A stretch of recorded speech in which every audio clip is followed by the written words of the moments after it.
Welcome to STV. నా పేరు శ్రావ్య. Bulletin updates చూద్దాం. నెల్లూరు వైఎస్ఆర్ కాంగ్రెస్ పార్టీ జిల్లా కార్యాలయంలో నిర్వహించిన పాత్రికేయ సమావేశంలో నెల్లూరు నగర నియోజకవర్గ ఇన్ఛార్జి మరియు ఎమ్మెల్సీ పర్వతిరెడ్డి చంద్రశేఖర్ రెడ్డి మాట్లాడారు. ఈ సందర్భంగా కూటమి ప్రభుత్వ వైఫల్యాలను ఎండగడుతూనే గత ప్రభుత్వ విద్యా విప్లవాన్ని ఆయన కొనియాడారు. వైఎస్ జగన్మోహన్ రెడ్డి ప్రభుత్వ విద్యా విధానంలో తీసుకొచ్చిన విప్లవాత్మక మార్పులు నేడు దేశానికి ఆదర్శంగా నిలిచాయని చంద్రశేఖర్ రెడ్డి పేర్కొన్నారు. ప్రభుత్వ పాఠశాలల్లో నేడు వస్తున్న అద్భుత ఫలితాలు జగనన్న చేసిన సంస్కరణల పుణ్యమేనన్నారు. పేద విద్యార్థులకు ఇంగ్లీష్ మీడియం అందకూడదని చంద్రబాబు, లోకేష్, పవన్ కళ్యాణ్ కోర్టులకు వెళ్లారని, కానీ తల్లిదండ్రుల మద్దతుతో జగన్ దానిని కొనసాగించారని తెలిపారు. నేడు ఆంగ్ల విద్య ఆవశ్యకతను కోర్టులే గుర్తించడం కూటమి ప్రభుత్వానికి గట్టి చెంపపెట్టు అని విమర్శించారు. నాడు నేడు ద్వారా 38,000 పాఠశాలల్లో మౌలిక వసతులు, ఆర్ఓ సిస్టమ్, డిజిటల్ ప్యానెల్, పాల్ ల్యాబ్స్ మరియు విద్యార్థులకు ట్యాబ్స్ అందించిన ఘనత జగన్దేనని స్పష్టం చేశారు. మహానేత వైఎస్ఆర్ ఫీజు రియంబర్స్మెంట్ ప్రారంభిస్తే జగన్మోహన్ రెడ్డి దానిని పూర్తి ఫీజు రియంబర్స్మెంట్గా మార్చి విద్యార్థులకు అండగా నిలిచారని కొనియాడారు. ప్రస్తుతం అధికారంలో ఉన్న కూటమి ప్రభుత్వంలో కనీసం స్కూలు వసతులు, రిపేర్లకు కూడా దిక్కులేదని ఎద్దేవా చేశారు. ఉద్యోగులకు పీఆర్సీ, ఐఆర్ మరియు పెండింగ్ బకాయిలు ఇవ్వకుండా ప్రభుత్వం మోసం చేస్తుందని మండిపడ్డారు. విజయవాడలో జరిగిన ఉపాధ్యాయుల, ఉద్యోగుల మహాధర్నా విజయవంతం కావడంతో కూటమి ప్రభుత్వంలో అలజడి మొదలైందని, హక్కుల కోసం ఉద్యోగులంతా కలిసికట్టుగా పోరాడాల్సిన సమయం ఆసన్నమైనదని పర్వతిరెడ్డి చంద్రశేఖర్ రెడ్డి పిలుపునిచ్చారు. 38,000 ప్రభుత్వ పాఠశాలల్ని ఆ రోజు జగన్మోహన్ రెడ్డి గారు రీఫార్మ్ చేసినారు. ఎంత అద్భుతంగా మార్చినారంటే వారికి కావాల్సినటువంటి మౌలిక సదుపాయాలు ప్రతి స్కూల్లో కూడా, కనీసం తాగనాటికి మంచినీళ్ళు కూడా లేనటువంటి ప్రభుత్వ పాఠశాలల్లో చక్కగా ఆర్ఓ సిస్టమ్స్ పెట్టించారు. ఈరోజు ఆర్ఓ సిస్టమ్కి కనీసం 500 రూపాయల నుంచి 1000 రూపాయలు రిపేర్ వచ్చినా కూడా చేయలేనటువంటి పరిస్థితుల్లో ఆంధ్ర రాష్ట్రంలోనే కాదు, ఒక్క నెల్లూరు మున్సిపల్ స్కూల్స్లో కూడా నేను అనేకమైనటువంటి స్కూల్స్లో చూపిస్తాను. ఒక్క 500 రూపాయల నుంచి 1000 రూపాయలు కూడా మెయింటెనెన్స్ చేయించలేకపోతా ఉన్నారు. అలానే ప్రతి స్కూల్లో కూడా చక్కగా వాష్రూమ్స్ పెట్టించడం, ప్రతి క్లాసులో కూడా డ్యూయల్ డస్క్లు ఏర్పాటు చేయించడం, పైన ఫ్యాన్లు, లైట్లు, ఎదురుగా గ్రీన్ బోర్డ్స్ పెట్టించడం, ఇలా అనేకమైనటువంటి మొత్తం కంప్లీట్గా స్కూల్స్ వాతావరణాన్నే మార్చినటువంటి పరిస్థితి. సుమారుగా 38,000 ప్రభుత్వ పాఠశాలల్లో కంప్లీట్గా రీఫార్మ్స్ తీసుకొచ్చినటువంటి పరిస్థితి. ఆ రోజు జగన్మోహన్ రెడ్డి గారు వాళ్ళకి కల్పించినటువంటి ఫెసిలిటీస్ని ఈరోజు భారతదేశం అంతా కూడా అప్రిషియేట్ చేసేటువంటి పరిస్థితి మనం చూస్తూ ఉన్నాం. అలానే ఆయన అత్యాధునికమైనటువంటి ల్యాబ్స్ని పెట్టడం, కానీ డిజిటల్ క్లాస్ రూమ్స్ పెట్టడం. డిజిటల్ క్లాస్ రూమ్స్ అంటే ప్రతి క్లాస్ కూడా మీరు వెళ్ళి చూడండి, ఐఎఫ్పి ప్యానల్ బోర్డు, సుమారుగా ఒక్కొక్క బోర్డు ఖర్చు ₹1,00,000 అండి. స్కూల్కి ఒక బోర్డు కాదు, ప్రతి క్లాసులో కూడా ఒక ఐఎఫ్పి ప్యానల్ బోర్డు పెట్టినటువంటి పరిస్థితి. సుమారుగా 62,000 ఐఎఫ్పి ప్యానల్ బోర్డ్స్ని మన రాష్ట్రంలో ఉన్నటువంటి అన్ని స్కూల్స్లో కానీ అన్ని క్లాసెస్లో కానీ పెట్టినటువంటిది. అదే ప్రైమరీ స్కూల్స్కి వచ్చేటప్పటికి ప్రతి క్లాస్ రూమ్లో కూడా స్మార్ట్ టీవీలు పెట్టినటువంటిది. 33,590 స్మార్ట్ టీవీలను పెట్టినటువంటి ఘనత జగన్మోహన్ రెడ్డి గారిది. మ్యాథమెటిక్స్ ఇంప్రూవ్ కావాలని పాల్ ల్యాబ్స్ని తీసుకొని వచ్చి మ్యాథమెటిక్స్ని కంప్యూటర్స్లో వాళ్ళకి వాటికి ఉన్నటువంటి లెక్కలను కానీ వాటన్నిటిని కూడా చూసుకునే విధంగా, చదువుకునే విధంగా చేసినటువంటిది జగన్మోహన్ రెడ్డి గారు తీసుకొచ్చినటువంటి నిర్ణయాలు. అలానే ఇంగ్లీష్ మీడియం పెట్టడం కానీ, సిబిఎస్ఈ కానీ, ఐబీ సిలబస్ని కూడా తీసుకొచ్చినటువంటి పరిస్థితి ఆ రోజు ప్రభుత్వ పాఠశాలల్లో జగన్మోహన్ రెడ్డి గారు తీసుకున్నటువంటి నిర్ణయమే. అదేవిధంగా మీకు ప్రతి స్టూడెంట్కి కూడా ఒక ట్యాబ్ ఉండాలని చెప్పి పిల్లలందరికీ కూడా ట్యాబ్లు ఇచ్చినటువంటి పరిస్థితి. లోకేష్ గారు, మీకు ఎందుకు రాలేదండి? మీ నాన్నగారు 14 సంవత్సరాలు ముఖ్యమంత్రిగా ఉన్నారు కదా, ఒక్క రోజైనా ప్రభుత్వ పాఠశాల గురించి ఆలోచించారా? ప్రభుత్వ పాఠశాలలో ఉన్నటువంటి స్టూడెంట్స్ గురించి ఆలోచించారా? ఈ రోజుని కూడా చెప్తున్నాను కదా, నాడు నేడు ద్వారా ఎక్కడైతే ఆ రోజు ఆగిపోయినాయో ఒక్క ఇటుకరాయి కూడా పెట్టినటువంటి పరిస్థితిలో మీరు ఈరోజు మీ ప్రభుత్వాలు ఉన్నాయి. ఒక్క ఇటుకరాయి కానీ, ఒక్క రూపాయి కూడా ఖర్చు పెట్టి అదనంగా పనులు చేసినటువంటి పరిస్థితి 2 సంవత్సరాల్లో ఒక్కటైనా చెప్పగలరా? ఐఎఫ్పి ప్యానల్ బోర్డు రిపేర్ వస్తే చేయిస్తున్నారా? ఆర్ఓ సిస్టమ్ రిపేర్ వస్తే చేయిస్తా ఉన్నారా? అదేవిధంగా వాళ్ళకి ఇచ్చినటువంటి ట్యాబ్ రిపేర్ వస్తే మీరు ట్యాబ్ని రిపేర్ చేయిస్తున్నారా? వాష్రూమ్స్ మెయింటెనెన్స్ కూడా ఈరోజు లేదు. ఇటువంటి పరిస్థితుల్లో మీరు ఈ ప్రభుత్వ విద్యా విధానం గురించి మీరు మాట్లాడుతూ ఉన్నారంటే సిగ్గుచేటని చెప్తాను. అదేవిధంగా చక్కగా గోరుముద్ద పథకం అన్న తీసుకొని వచ్చి రోజుకొక మెనూ ద్వారా పిల్లలందరికీ చక్కగా వారికి భోజనం పెట్టింది. కానీ ప్రతిరోజు కూడా పిల్లలకి రాగి జావ ఇచ్చినటువంటి పరిస్థితి. జగనన్న విద్యా కానుక అని చెప్పి పిల్లలందరికీ కూడా యూనిఫామ్స్ కానీ, షూస్ కానీ, బెల్ట్ కానీ, టెక్స్ట్ బుక్స్ కానీ, నోట్స్లు కానీ, వర్క్ బుక్స్ కానీ, డిక్షనరీ కానీ, బ్యాగ్ కానీ ప్రతి ఒక్కటి కూడా సగర్వంగా పేదవాడు ఉండాలా, పేద పిల్లోడు చదువుకోవాలా ప్రభుత్వ పాఠశాలలని అందించినటువంటి ఘనత జగన్మోహన్ రెడ్డి గారిది. ఈ మధ్య లోకేష్ గారు అసెంబ్లీలో చూపిస్తూ ఆయన ఏదైతే జగన్మోహన్ రెడ్డి గారు విద్యా కానుక ద్వారా ఇవన్నీ కూడా అందించినారో ఆ బ్యాగ్ ఒకటి తీసుకొని వచ్చి అసెంబ్లీలో చూపించి వాళ్ళ అబ్బాయి దేవాంశకు కూడా ఇట్లాంటి బ్యాగ్నే నేను కొనిచ్చాను అని చెప్పి మా దేవాంశకు కొనిచ్చినటువంటి బ్యాగ్నే ఇక్కడ ఇవ్వడం కూడా జరుగుతూ ఉందని చెప్పినారు. అయ్యా లోకేష్ గారు, మీ నాన్న 14 సంవత్సరాలు ముఖ్యమంత్రిగా ఉండే కాలంలో ఎందుకు విద్యా కానుక ద్వారా పిల్లలకి బ్యాగ్ కానీ, షూస్ కానీ, ట్యాబ్స్ కానీ, యూనిఫామ్స్ కానీ, టెక్స్ట్ బుక్స్ కానీ, వర్క్ బుక్స్ కానీ, డిక్షనరీలు కానీ ఇవ్వాలనే ఆలోచన మీకు ఎందుకు రాలే? జగన్మోహన్ రెడ్డి గారికి ఇచ్చినటువంటి దాన్ని కొనసాగింపుగా మీరు ఇచ్చి మా దేవాంశకు కూడా ఇట్లాంటి బ్యాగే ఇప్పించినానని చెప్పి మీరు చెప్తా ఉన్నారంటే కొంచెమైనా మీకు అనిపించట్లేదా? ఇవన్నీ కూడా జగన్మోహన్ రెడ్డి గారు, రాజశేఖర రెడ్డి గారు తీసుకొచ్చిన రీఫార్మ్స్నే మేము కంటిన్యూ చేసే పరిస్థితిలో ఉన్నాము అని చెప్పే అనే ఆ భాష మీకు అర్థం కావాలా?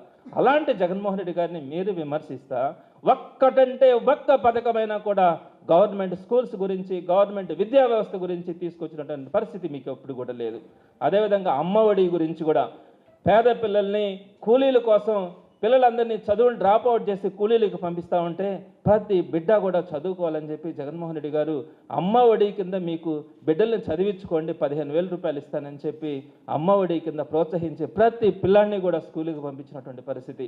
ఆ రోజు చాలామంది కూడా గవర్నమెంట్ పాఠశాలల్లో ఉండే పిల్లలకి అమ్మ ఒడి ఇవ్వమంటే కూడా జగన్మోహన్ రెడ్డి గారు కాదు, నేను ఇచ్చేది తల్లికి, కాబట్టి ఆ తల్లి ఏ స్కూల్లో చదివించుకున్నా సరే నేను అమ్మ ఒడి ఇస్తానని చెప్పినటువంటి పరిస్థితి ఆ రోజు జగన్మోహన్ రెడ్డి గారు. అయితే మీరు ఈరోజు తల్లికి వందనం అనే దానికి పేరు మార్చి ఈ తల్లికి వందనం అన్నది లోకేష్ మనసులో నుంచి పుట్టినది అని చెప్పి చంద్రబాబు నాయుడు గారు మాట్లాడితే ఎంత సిగ్గుపడాల్సినటువంటి అంశమో మీరు ఆలోచించుకోవాలా.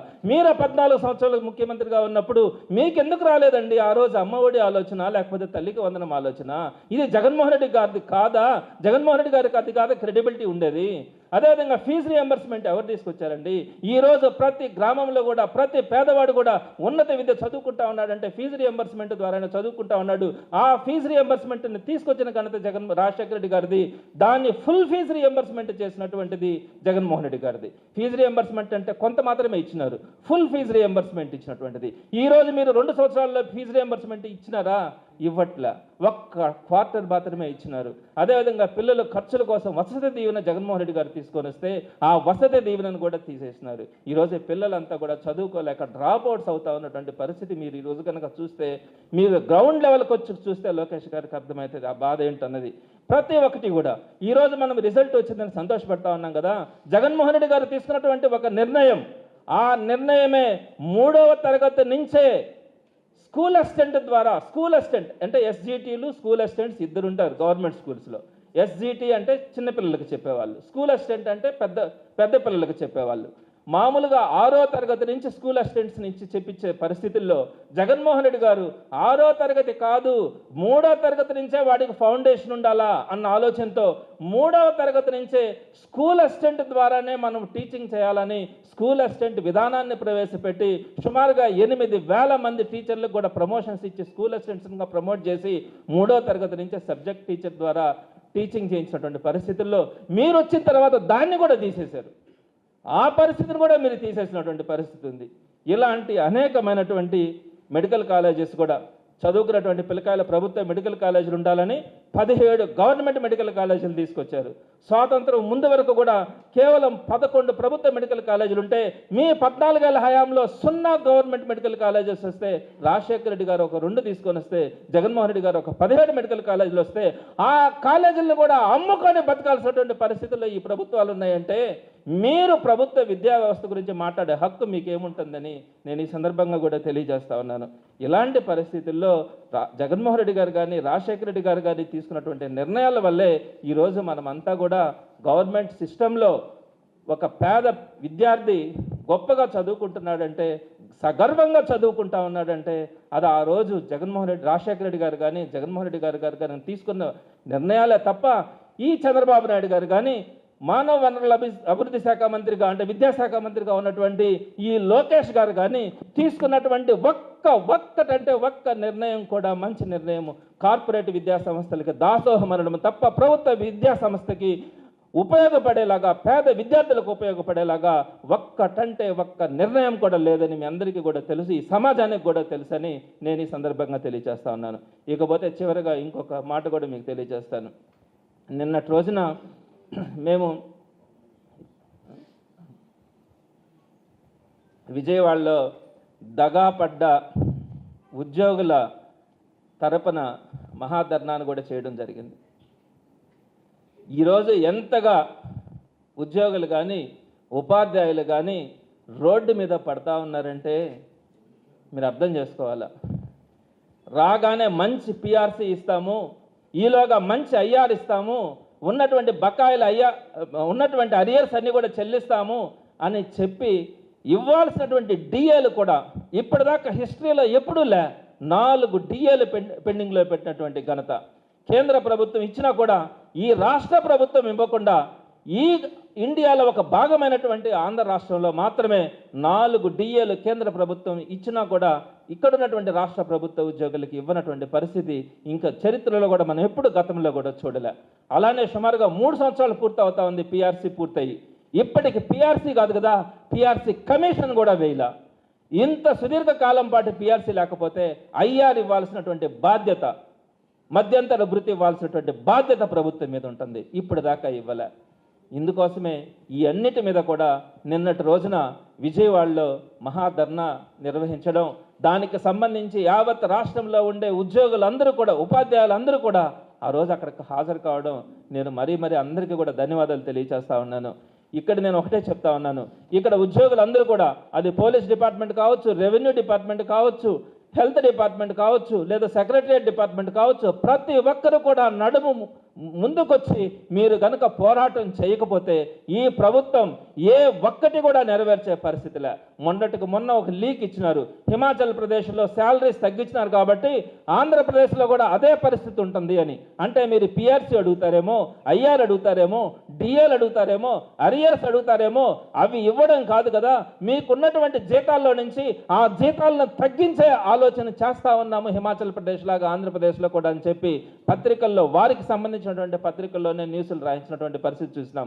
మీరు కనుక పోరాడకపోతే ఈరోజు ఉపాధ్యాయులు ఏ విధంగా రోడ్డు మీదకి వచ్చి ధర్నాలు చేస్తూ ఉంటారో విజయవాడలో, ఉద్యోగస్తులందరూ కూడా ముందుకు రాకపోతే రేపటి రోజున ఈ ప్రభుత్వం ఈ ప్రజల ముందు మీరు కనుక మాకు జీతాలు పెంచండి అంటే అది మీరు తప్పు మాట్లాడుతున్నారన్న ఆలోచనని ప్రజలకు కలిగించి మిమ్మల్ని అవమానించేలాగా కూడా ప్రయత్నించే అవకాశం ఉంటుంది. అందుకే ఉద్యోగులు కానీ ఉపాధ్యాయులు కానీ ప్రతి ఒక్కరూ కూడా ఈ ఇష్యూకి వచ్చేటప్పటికీ, ఆర్థిక బకాయిల విషయంకి వచ్చేటప్పటికీ, ఆర్థిక ప్రయోజనాలకు సంబంధించి అందరూ ఒక మాట మీదకి వచ్చి ఒక తాటి మీదకి రాకపోతే ఇబ్బందులు పడే పరిస్థితి ఉంటుందని తెలియజేస్తా ఉన్నాం. ఇవి ఇప్పటి వరకు ఉన్న bulletin updates. Keep watching STV. మేము చేసే వీడియోస్ మీకు నచ్చినట్లయితే లైక్ చేయండి. అలాగే మరిన్ని ఇంట్రెస్టింగ్ అప్డేట్స్ కోసం మా STV తెలుగు ఛానల్ ని సబ్స్క్రైబ్ చేసుకోండి.